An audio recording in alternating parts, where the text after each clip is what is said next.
I, she pronouns. And I'm the early literacy policy analyst here at DELC. And I'll be facilitating today, and maybe I'll ask Kate to go next. Hello, my name is Kate Rosenberg. I'm an executive support specialist at DELC. I'm here to support the RAC. I'll pass it on to Gabby. Hey everyone, good evening. Gabby Hernandez, she, her pronouns, and I'm the Early Learning Council Administrator, also just here to support the RAC. Maybe Lauren could go next. Thanks, Liz. Hi, everyone. I'm Lauren Sigmund. I'm a preschool specialist here at DELC. Nice to see some familiar faces and get to know you. I help support Liz and Luciana in the Literacy Initiative. How about Luciana?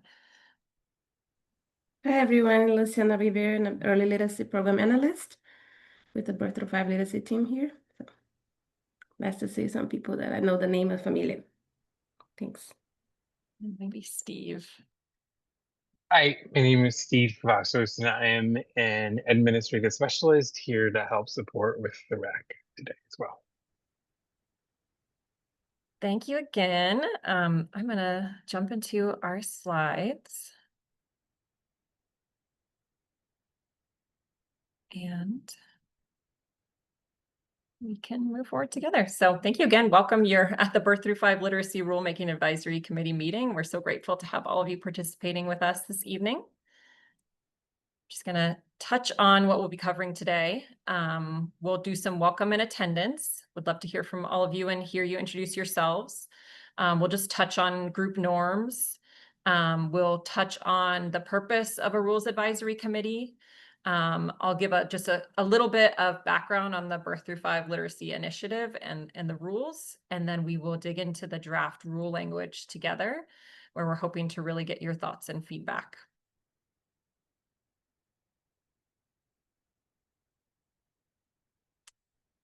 So we'd love to hear from all of you that have been able to join this evening. We'd love to hear you share your name, your preferred pronouns, and then your role, your affiliation, or your perspective that you're bringing this evening. I have a list of our committee members here, and I was hoping to go in sort of an alphabetical order. I'm thinking I haven't seen Chanel. I haven't seen that name pop up yet, so I'm wondering I think I saw Krissa. If you might start us out, Krissa. Yeah, absolutely. Hi, everyone. My name is Krissa Harris, and I'm the director for the Early Learning Hub of Central Oregon. I'm new in that role since January, so this is the first RAC I've participated in, and I'm very grateful for the opportunity. Thank you, Krissa. I don't know that I've seen Shailene either. So possibly Alicia? Hi, I'm Alicia Hendrickson. I am representative from Oregon AFSCME Childcare Union Local, CCTP Local 132. And this is also my first RAC that I've participated on. So I'll be here representing the Childcare Union. Thank you so much for being here. And how about Nancy? Hi, good evening, everybody. My name is Nancy Leone, and I am with the Hub for Early Learning Washington County. And just like everybody else, representing here our communities and our families as well. Thank you. And then Alice.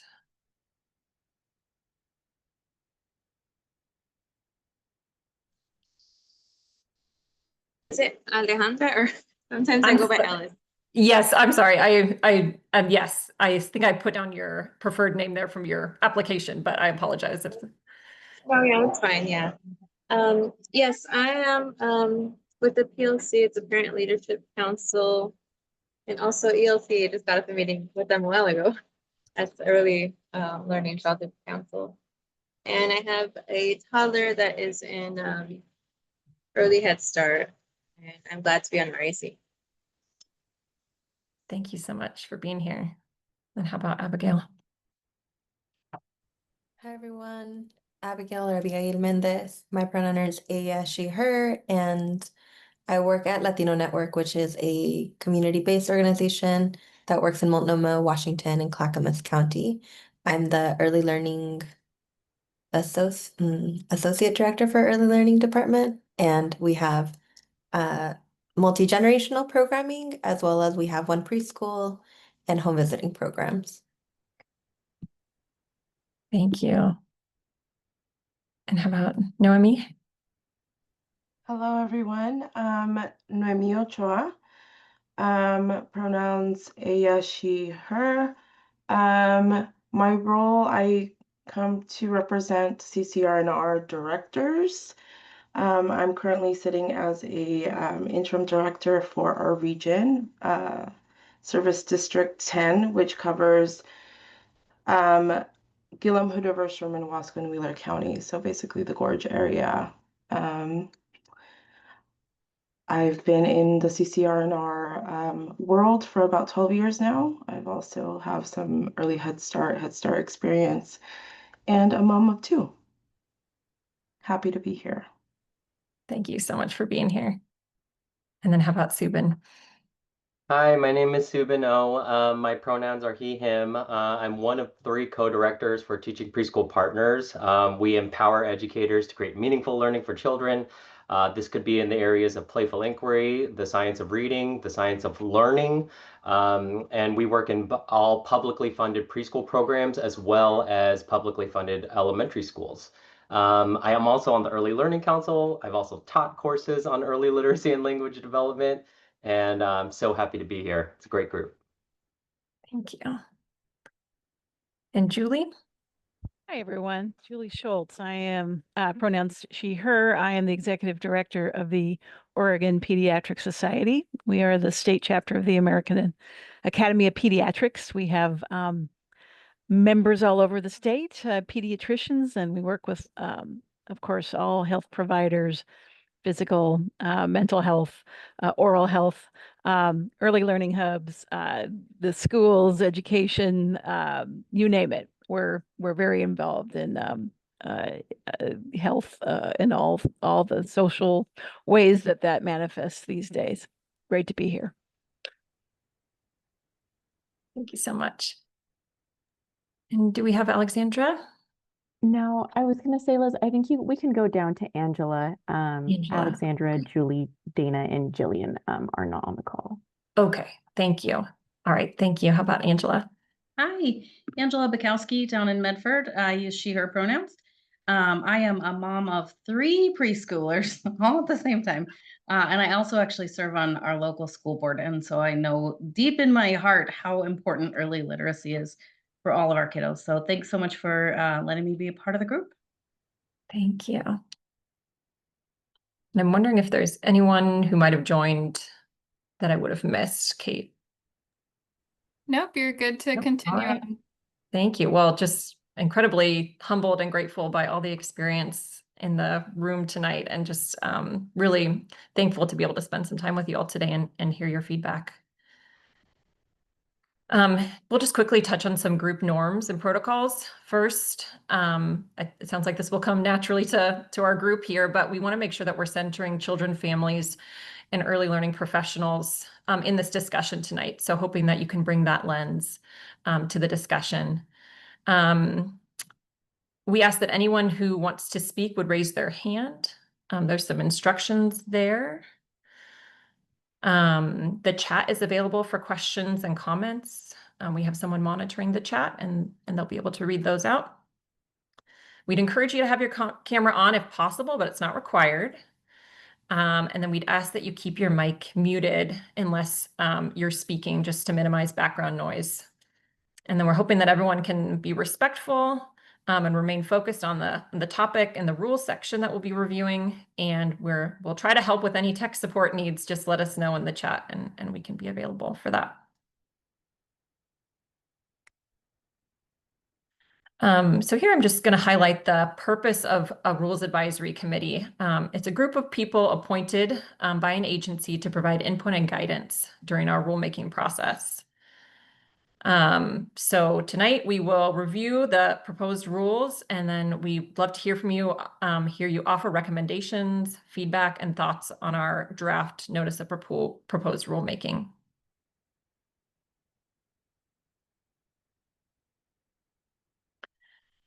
And now I'm just going to touch a little bit broadly on the Early Literacy Success Initiative and then also the Birth Through 5 Literacy Plan. I think many of you might know that it was House Bill 3198 that established the Early Literacy Success Initiative. And the goal was to improve reading outcomes for children ages birth through 3rd grade, and the focus being on family engagement, educator support, and community partnerships. And in House Bill 3198, DELC, the Department of Early Learning and Care, was directed to establish and implement a birth through 5 literacy plan. And in House Bill 3198, that's where there was specific language stating that the Early Learning Council should adopt rules necessary for distributing money under the Birth Through 5 Literacy Plan and Fund. And here's just a little bit of information on the Birth Through 5 Literacy Initiative, which is our part at DELC under that Early Literacy Success Initiative. So our team worked to develop a Birth Through 5 literacy plan. Under that, we plan to carry out strategies that are designated in the plan by administering grants and contracts in order to equip culturally specific programs to support early literacy, engage families in early literacy, and expand language revitalization and preservation efforts by tribal nations in Oregon.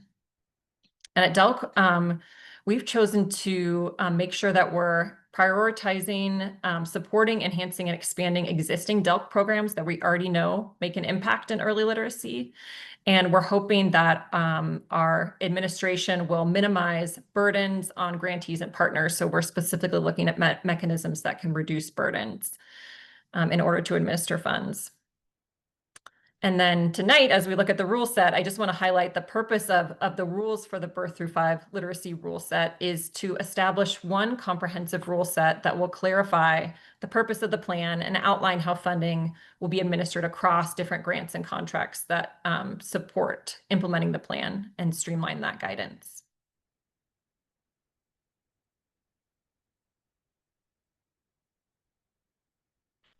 All right, so we'll shortly jump into reviewing each section of the proposed rules. Kate, I wonder if you could, I developed just some questions that are suggested guidance for thinking through feedback in each of these sections, and I think Kate might put that in the chat. That's just, if it's helpful at all, you could review those questions as you're thinking about the feedback that you can share. These are the rule sections we'll be looking at. The numbers here, 414 is DELC's chapter in the Oregon Administrative Rules. And then 576 is the division for Birth Through 5 literacy. And then these are the sections that make up the proposed rules. So I'm going to stop sharing my slides and move over to our proposed rulemaking notice, which is what you received in email in advance. I know it's a little bit dense, and so that's been available for your review, but we'll look at it together now. And we're going to start with the first section, the purpose of the rules. Oh, I'm sorry, the purpose. Yeah, the purpose section. And this section is meant to establish a process for administering grant funds through the Birth Through 5 Literacy Fund. This section really focuses on the language that was in House Bill 3198.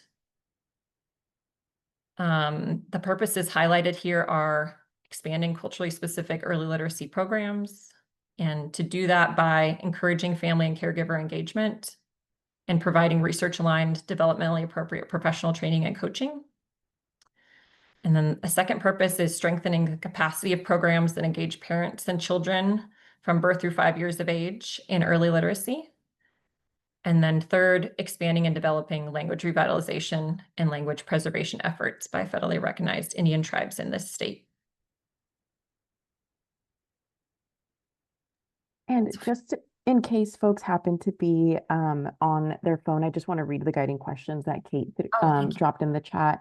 Again, these are really kind of just optional. If you have your own suggestions or feedback for this section, you don't have to follow these guiding questions, but essentially what parts of this section are clear to you?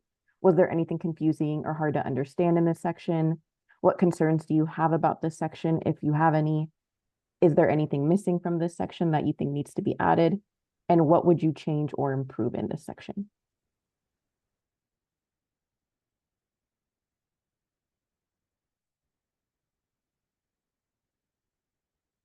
So I see Subin's hand. I don't know if I'm missing anybody else, but.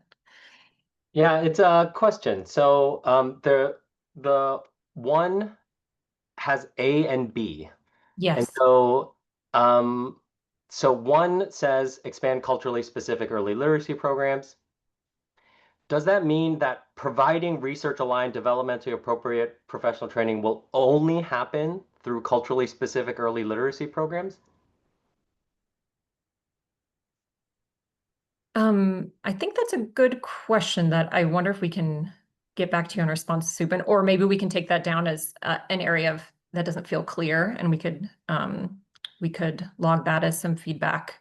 Right. I guess therein lies my question. Is the intent of DELC, which I could argue pros and cons for either which way, that only culturally specific organizations provide early literacy, like professional development? Or is it about like kind of bolstering and supporting culturally specific programs to become to grow the capacity to have more providers of that in the state? So that's kind of my question. I'm not sure if I'm making sense. It's late.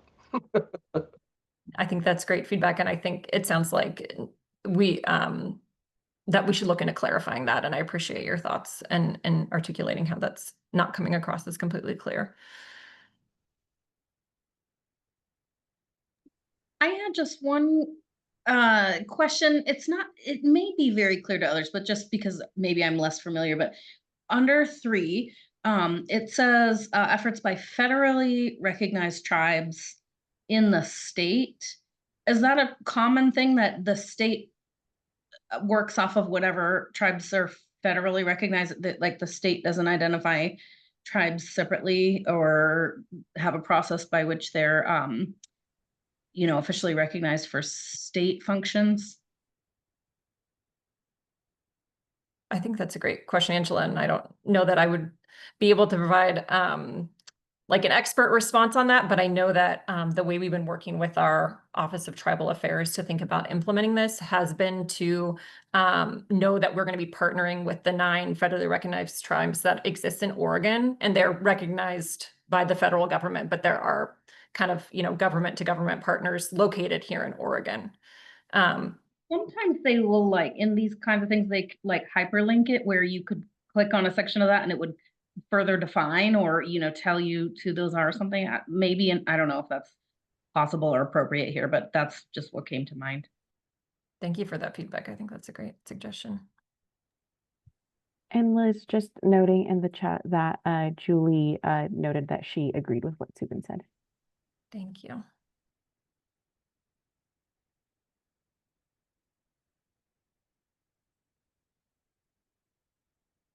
And there's a comment from Nancy in the chat. To piggyback on Subin's question, I also wonder how is, quote, culturally specific early literacy, unquote, defined in the context of this rule?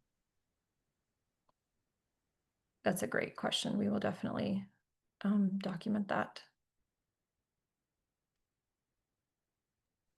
And this may or may not be helpful, but I know that for the Early Childhood Equity Fund, they spent a lot of time defining culturally specific. So you might be able to use what that group came up with to define culturally specific. Thank you.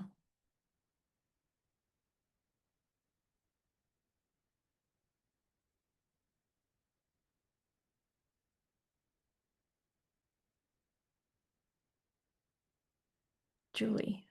Just to piggyback on Nancy's and Subin's comment, I had that same question and I expected to see that defined in the next section where the definitions were, and I didn't quite see that. So I think that needs clarification. Thank you. And we've done that on other RAC committees too, borrowed Yes, the good work of other groups that have kind of Yes. tried to define terms because it can be a long process. Exactly. Aligning is important. Thank you. Yeah, thank you.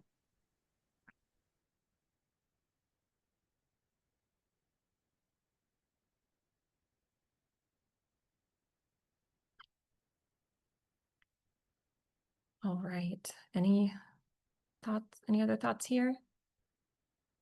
Feel free to keep adding to the chat. I'll scroll us down to the next section. I think this one, oh, this is our definition section. So this will be great for discussion. So here we're defining terms that'll be used in the implementation of the early literacy or the Birth Through 5 Literacy Initiative. First, we have a definition for early literacy. I don't know if I need to read all of it off here, but I'll just highlight that it's specifying the skills and knowledge that children develop in the years before they learn to read and write formally. Includes foundational skills such as speaking and listening, recognizing sounds and words, knowing letters and how they work, and narrative skills. And we have a definition for Native American language revitalization.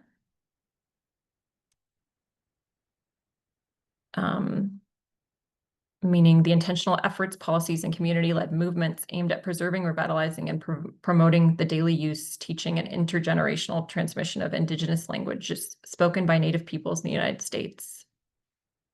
There's a little more detail there.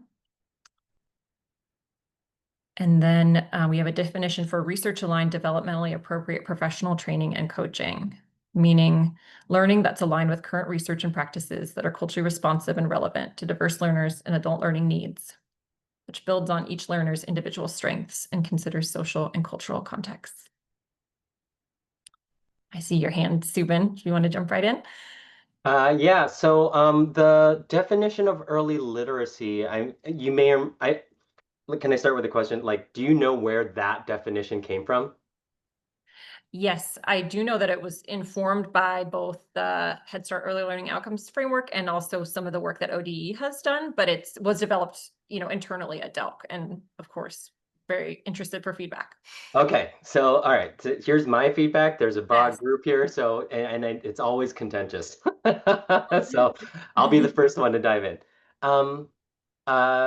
The science of, even within the science of reading camp, there's different camps, right? And the one that I think is most helpful to the early like preschool kind of context is the active view of reading, which includes all the things around phonological awareness, phonemic awareness, sight and learning sight words and things like that. But it also includes like bridging processes, and it includes things like vocabulary development, contextual knowledge, which is where play comes in, right? Because what I worry about for a lot of practitioners is that there's like this movement away from play, which we know is developmentally appropriate, so powerful for young children. And I want to make sure that the early literacy we need to include more things like phonological awareness and phonemics for sure. We know that's important. The science is very clear on that, but that it also gives space for developmentally appropriate practice, play, those types of things. Thank you. And Noemi? I want to piggyback and add the 0 to 3 focus when we're focusing on literacy skills. That includes exploration with books, right? Learning how to use books. So I just wanted to put my 2 cents in with the early ages. If we're going to define it, we also need to include those ages because this is birth through 5. And Julie? These are all excellent points. Thanks, everyone. I certainly agree about some of the, we're not getting into the attachment part here with the people, the caregivers or other folks that are reading with the kids, but holding the books. A lot of that motor skill type stuff is really important. I was kind of looking at number 3 and not to make this complicated, but I'll just say that in this day and age, whose research, whose evidence, who's who gets to call what's evidence-based, what's based in science, what's based in other qualitative lived experience type of things. It's just a question that we are wrestling with a lot these days in the medical field. I'll just say that. Thank you for that. And Liz, just kind of bringing it back just to what was put in the chat. Chris had just said a good point, Subin, after his comments, and then Alejandra also said that she agrees with Subin that learning through play is extremely important. Thank you.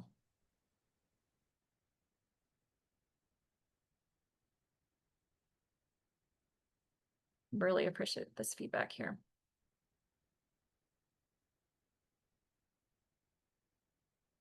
Anything else in this section?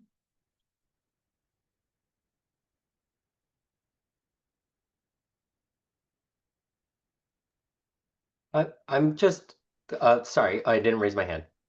No, go Is right that ahead. okay? Okay. Yes. Okay. Please. I'm just worried for for number two. I don't know if the representation in this group if we have folks from the tribes or kind of representing that perspective. And so will there be outreach before we kind of move on from this? That's great feedback, Subin. I think we did have a representative that was intending to join tonight. I'm not sure if they were able to make it, so I'm definitely planning to follow up with that person.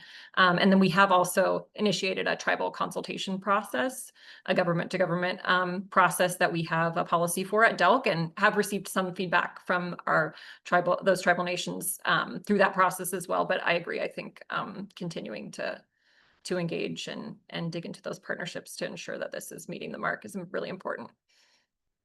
Yeah, and Liz, again, in the chat, just noting that Subin said thank you. And given that the individual wasn't able to join, I do just want to preface that outside of the RAC, we do have the public comment period open and the public comment form. So we'll be sure to share that as well with our tribal partners to make sure that they get their eyes on this language and provide feedback if they're able to.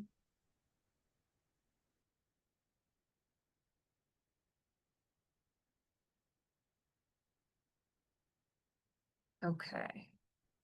We'll move forward. I know that section was a little dense. Okay, so this is our section on eligibility. And the purpose here is to list any criteria to be considered for funding. So first, we've articulated that to be eligible for a grant, the organization must serve children ages birth through 5 and or their families in support of early literacy. Serve communities in Oregon or tribal members affiliated with a federally recognized tribe in Oregon, and be a current grantee of the Department of Early Learning and Care. Then we have a list of the following types of organizations that may be considered for funding.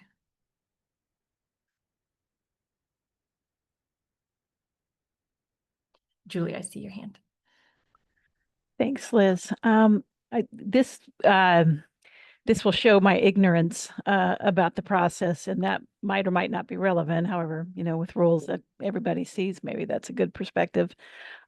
We had my partners and I within the pediatric and early literacy community weren't quite clear about 1C current grantee, and I would. If I maybe I missed it somewhere, but then it seems like we need a time frame or something like that, because there's a lot of folks doing this work or who want to be doing the work, and I understand that maybe the point is not to be looking as forward to adding new people to this group, but I still think it needs to be better defined. Thanks. Subin, I see your hand. Yeah, so I think this is a more of a wording thing, and I don't know how officially okay, I don't know what the right strategy is, but the way this reads to me is that the intention here is that there's two types of grants that are going out. One is going to programs, right, that are going to receive professional development, coaching, whatever, services, right?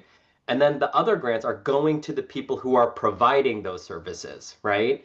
And I wonder if there's some wording that could just make it clear that there's two ways to be eligible, right?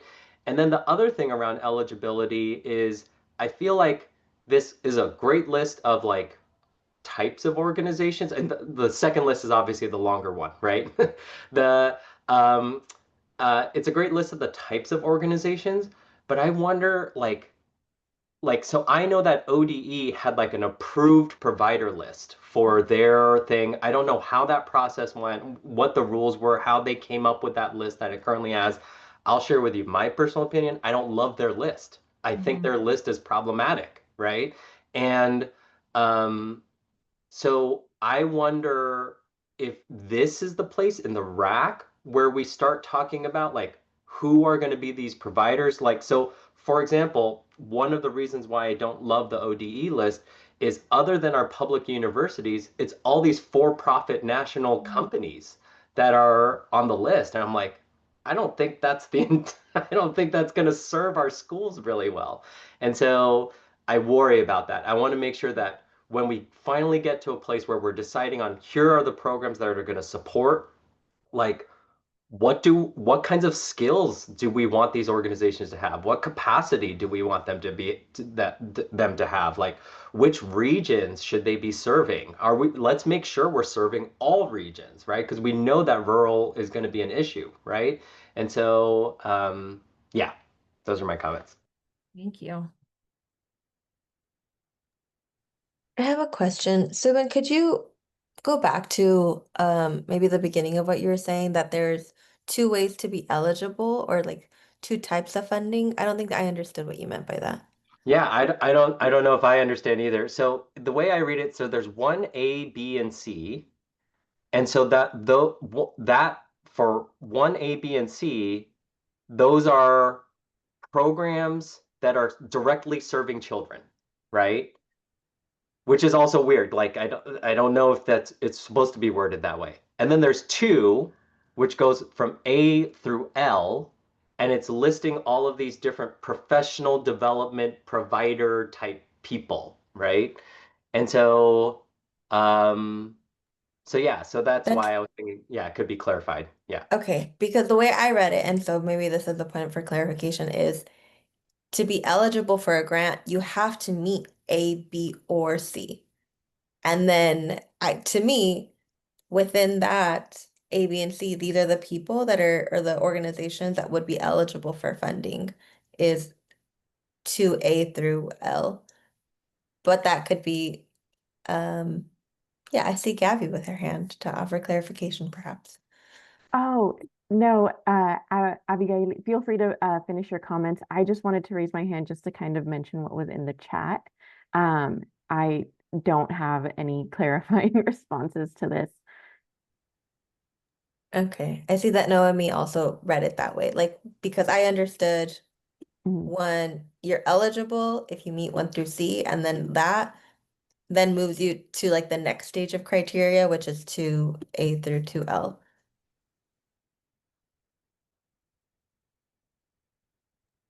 And sorry, Liz, again, just for the chat. There was a question from Noemi or a comment from Noemi around just, I think, repeating what Julie shared.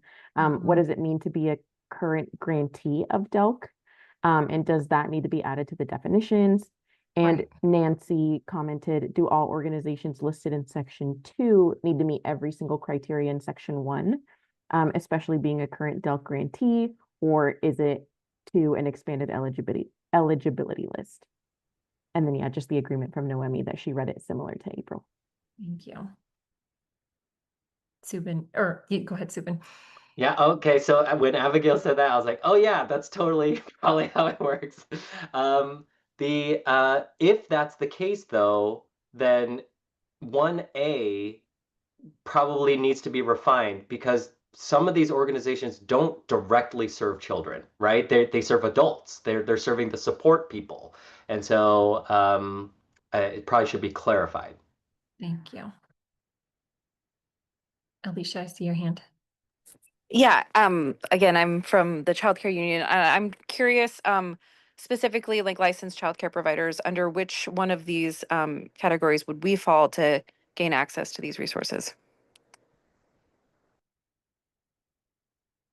Thank you. I think that's a point of clarification. I don't know, Gabby, I mean, I'm kind of thinking that we're taking these down as comments as points of clarification instead of like going deep into the program structure. Is that, Gabby, Yeah. how? recommend. Okay, thank you so much. Absolutely. Yeah. So apologies for not having a response to that question, Alicia, but we can definitely provide some clarification on that.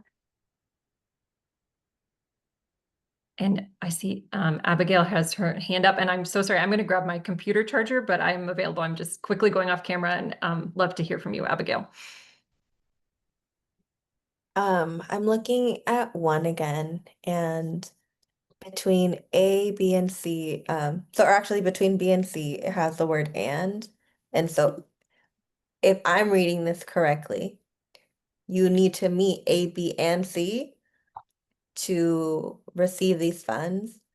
And I think that maybe it's the intent of this is actually like a little bit different.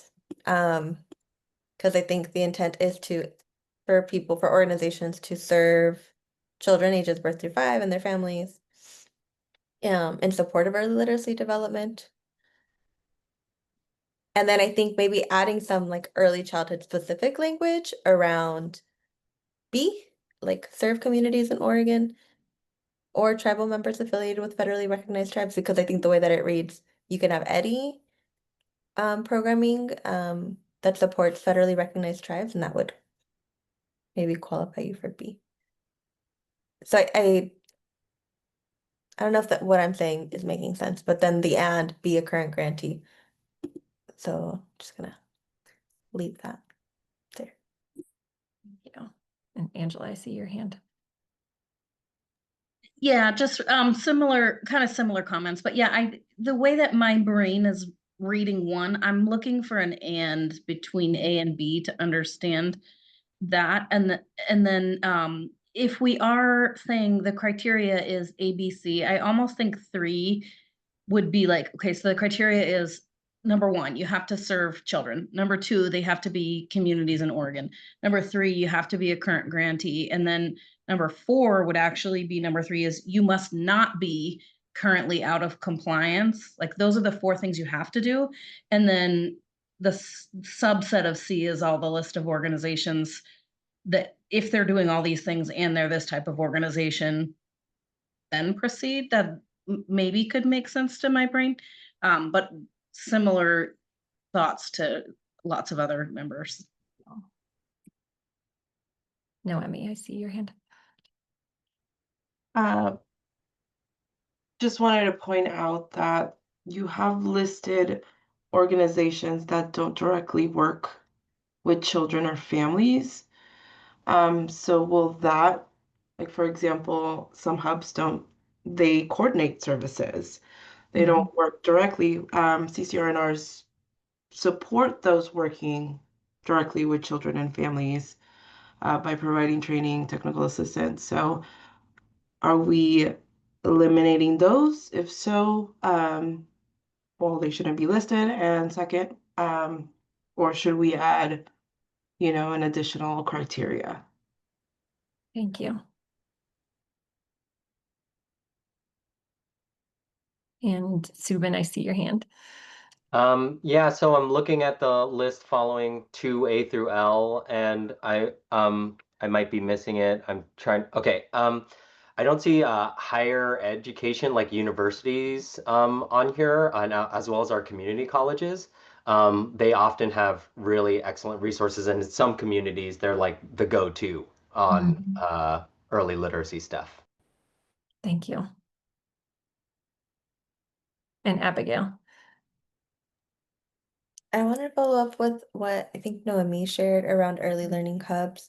So last year with early literacy funds, I think the hub served as like a pass-through to distribute funds. And I'm wondering if that's something that needs to be added here to this language, if they aren't necessarily going to be using those funds, but rather like redistributing in the areas that they currently support early learning programs.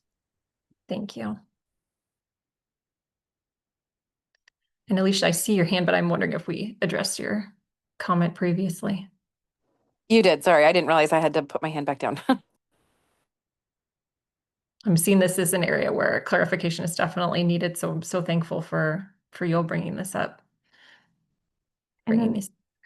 Okay. sorry, Liz, and then just the comment from Krissa on, I guess it probably depends on how you define quote serve unquote, direct or indirect service as well. That's a good point.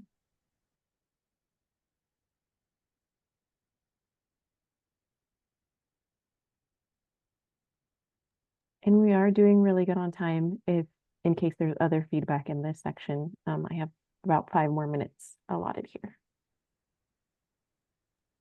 Can I just jump off mute really quick? Go ahead. In section 3, it says grantees, yada yada, Department of Early Learning and Care program grant agreement as determined by the department will no longer BR or bear. And so that just a typo there for Thank you. clarification.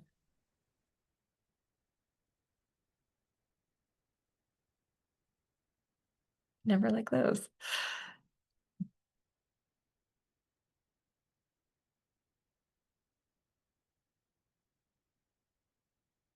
Well, thank you so much, and for really digging into the details there. This feels really important, clarifying this section. So really, really thankful for your thoughtful feedback.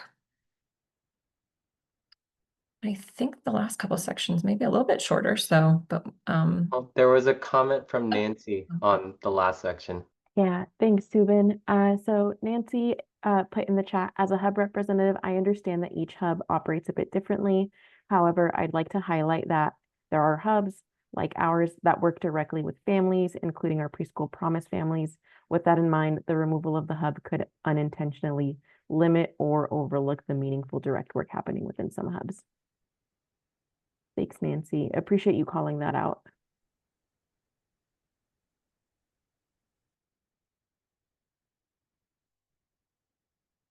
And this next section is the administration section. So this outlines how funding will be administered. Pretty minimal here, just stating that the department will administer grant agreements with grant recipients and provide program guidelines. And grant recipients must comply with the terms and conditions of the agreement, including cooperating with the department's program monitoring, technical assistance, program evaluations, and reporting requirements. Subin. So this is a question / comment. So I'm wondering about, because I know hubs were named as eligible recipients in the previous thing, but I'm wondering about how hubs could, or if they should, play a role in the administering of grants, right? Especially if they're kind of the intent of hubs is that they're like on the ground regional connectors, know kind of all the entities that are in their regions. If they should be the ones administering the grants, or if DELC should do it. I'm sure DELC has some grants that are being administered by DELC and some that are being administered by the hubs, right? So I would love to hear from our hub representatives here if they even think it's a good idea, but yeah, it's a question that I have. Thank you. Liz, just noting that Krissa put in the chat that she agrees with Nancy. Her hub also has Preschool Promise and Imagination Library within their hub. Mm-hmm.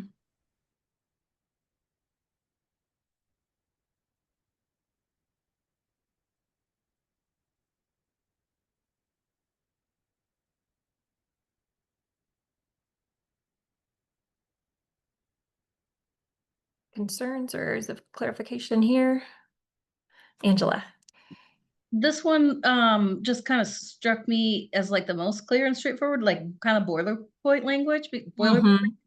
So to me, I didn't question any of it only because I figured it's like standard, like you gotta agree, you gotta abide by the rules, you know, like, I don't know, enter a contest or something. So I didn't question it, but I might not, maybe as someone who doesn't work in a capacity that would know the implications of this. Nothing struck me as confusing as like an outsider on this part.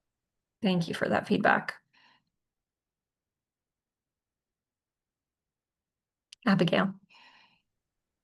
I know that I think 2 people made Nancy and Krissa made comments about early learning hubs offering some of that direct service. But also if they are serving as like a pass-through of funds, I wonder if there's any language in here that should also say like grant, like if there's like subcontractees or like sub-recipients, like grant recipients and their subcontractors maybe have to abide by all of the rest.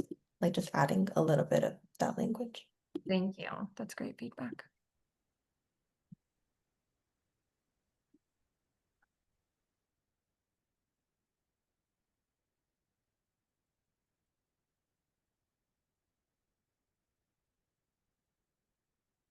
All right. I think I might be moving us to the final section. This section is just specifying what the updates that we'll provide to the legislature as directed by statute. So the department will submit a progress report on implementing the Birth Through 5 literacy plan every year at no later than December 31st. And that's included in statute and specified here as part of our implementation.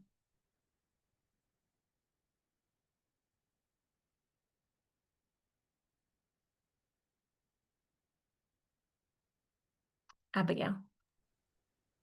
Where could we find the Birth Through 5 literacy plan and who wrote it? It was developed internally at DELC with community partners and community feedback, and it's available on our website, and I'm happy to follow up in an email to share that link directly.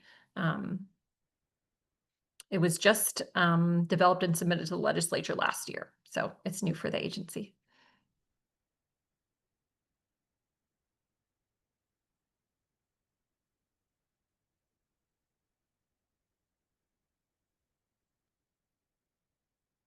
I believe that was the final section. So happy to, as Gabby said, I'm doing great on time. So happy. Oh, I see Julie, your hand. Yeah, I'm sorry. And again, I'm just not as familiar with the Birth Through 5 literacy plan. Are there again bigger timelines for the implementation of this work, or are there any sunsets that were part of the statute? I don't know. I mean, I guess I'm thinking that it might be related to funding. So Right. maybe on a biennium basis, things get determined. Not sure. That's a great question. And I would, just affirm you're thinking around the biennium piece, that the agency receives funds on a biennial basis, and then that impacts the implementation. The plan itself is meant to be a long-term kind of sustainable plan. So in reviewing that might hopefully come across, but the implementation is affected by the biennium funding process. Yeah. Great, thank you. Yeah. And Abigail, I see your hand is still up. I wonder if we addressed your comment.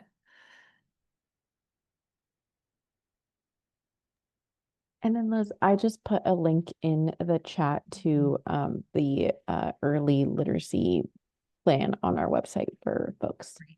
Thank you so much.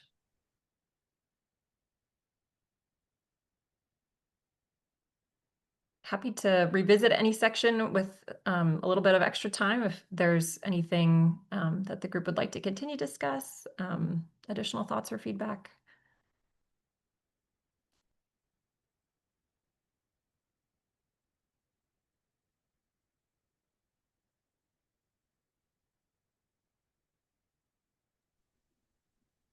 Julie, I see your hand.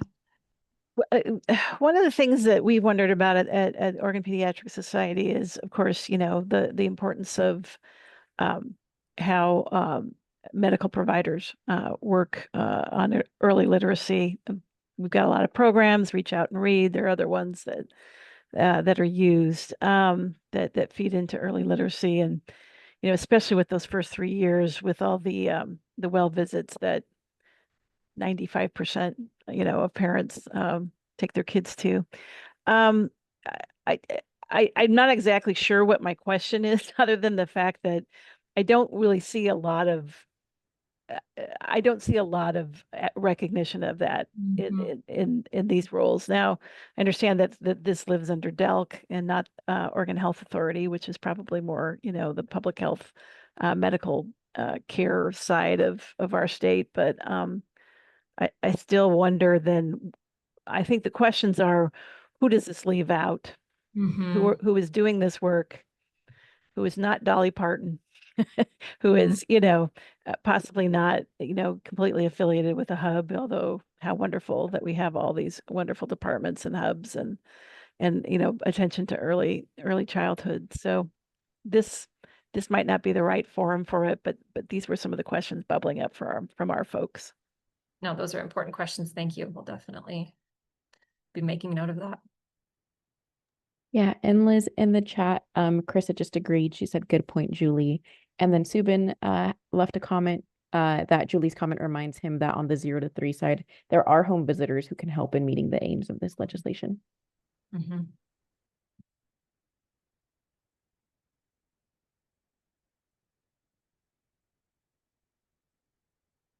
Maybe I'll give it one more minute to see any additional thoughts.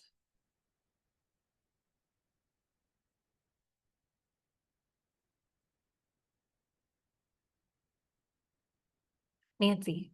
Yes, I know there are questions around the hubs, and I was like, I don't want to take much time because I know we still have more to go, but I'd be happy to provide more context on how the hubs operate. And as many of you know, we have received birth to 5 early literacy funding, and the way that we use those funds was just based on our county's unique needs and carefully identifying, guided by our governing bodies. And so our focus as hubs really has been on improving kindergarten readiness and fostering that stability and attachment in families, as you know, prenatal through 6. And so because of that, a lot of the projects and the connections we already had with a lot of our community partners and CBOs, what made it seamless to integrate early literacy supports, and more than anything, something that was extremely highlighted in our county was just providing access to books and literacy resources for families. And so we did partner with a lot of home visiting programs, you name it. We did so much, but again, I think in regards to the contractual agreements and how we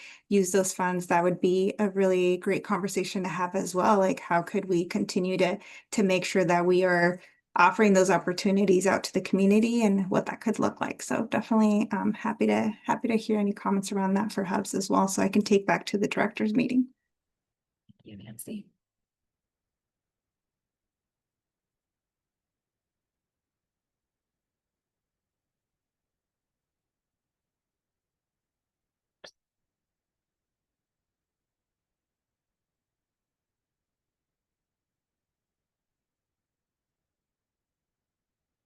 All right, I think I might stop sharing my screen, or I will zoom back to our presentation, actually.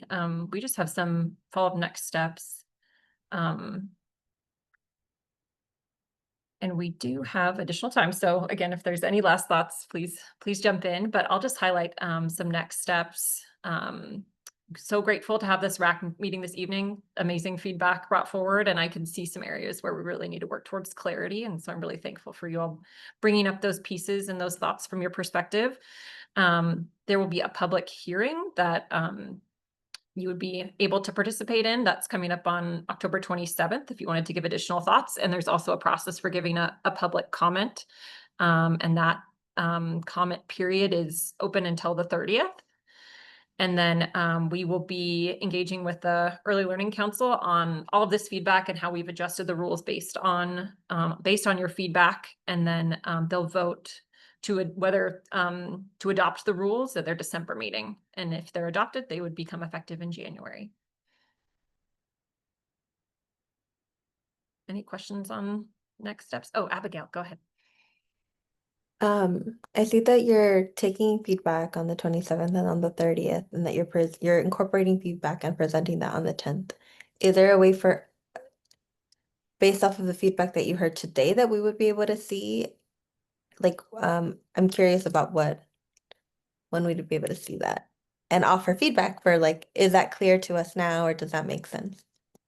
Yeah, I can answer that, Liz. And really great question, Abigail. So essentially, at the public hearing, right, that's open to folks who either weren't selected for the RAC members. You all can rejoin, right? Anybody can join and give verbal public comment. The public comment period is open right now. That October 30th date, I just want to clarify, is when we'll stop taking public comment, so that then Liz and the Birth Through 5 literacy team can take all of that feedback and go through the process of updating the rules. You know, we have a legal sufficiency review that we have to do as well. So that does take a bit. With the vote to council on December 10th, the rules, the final proposed draft language is typically made available the week before the council meeting when the council meeting packet gets posted, and that's on our website. Unfortunately, there's not going to be any other opportunity to provide additional feedback in this rule set after the public comment period closes. You know, once the public comment period closes and you post, sorry, not when you post, when the final proposed rule language is available on December 3rd, if you still have concerns, what we say is you can take public comment to the council, you know, and they can choose not to adopt the rules if it doesn't meet those, you know, if it doesn't meet everything that you're thinking, suggesting. That's our current process right now. And yeah, so December 3rd is when you'll be able to see the final proposed draft language before the council votes on the 10th.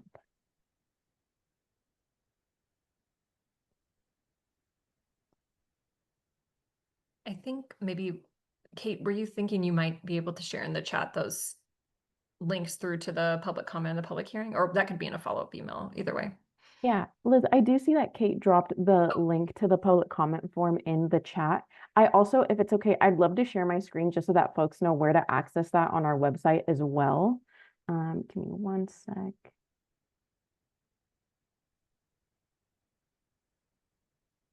Can folks see my screen? Yes. Okay, perfect. So this is just the main oregon.gov/delc page. So what you want to do is go all the way down to rulemaking. We've made some improvements to our rulemaking web page. So then you want to go down here, typically to proposed rules. This is where you can see when the council meetings are up. We'll post the agendas here a week before. Right here is where the link to the public comment form is. So you want to click here, and then you can submit written public comment for the draft rules based off of the language on the notice of proposed rulemaking that we reviewed today. And that's also available on the website. So then you go here to birth through 5 literacy. Here's where the notice of proposed rulemaking is with the language that we reviewed tonight. And if you don't want to use the form, you can also just email public comment to this email, the DELC Rules Coordinator, and we take that feedback as well. So anything that's sent into that email gets put into a public comment report that gets shared with council. And then this is also where you will see the, it's called a council action request. And then it's basically an appendix that contains the final draft language. So the council action request contains just information, general background on the rule, what happened in terms of like the rulemaking process. So you'll see like the dates that we held the RAC, when the public comment hearing was held, when the public comment period closed. And then you will see a public comment report that highlights what was shared here during the public comment period. At the public hearing, we share that with council, and then it'll contain the final proposed draft language on there. So again, that'll be available on this website December 3rd for your review.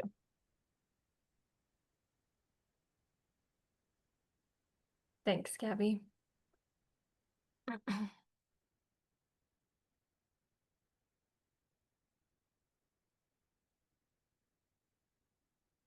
Any additional thoughts on those next steps?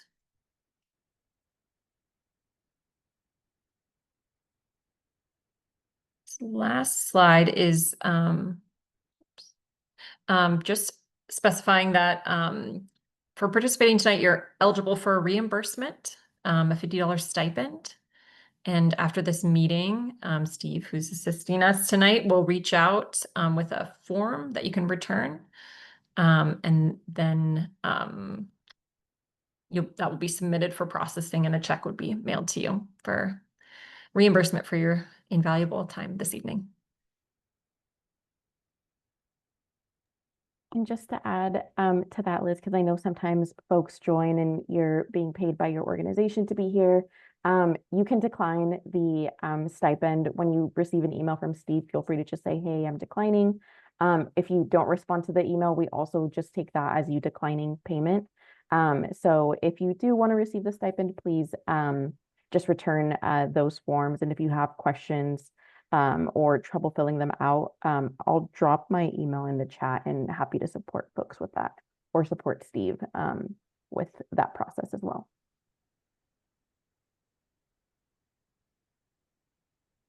Thank you all so much for your time tonight.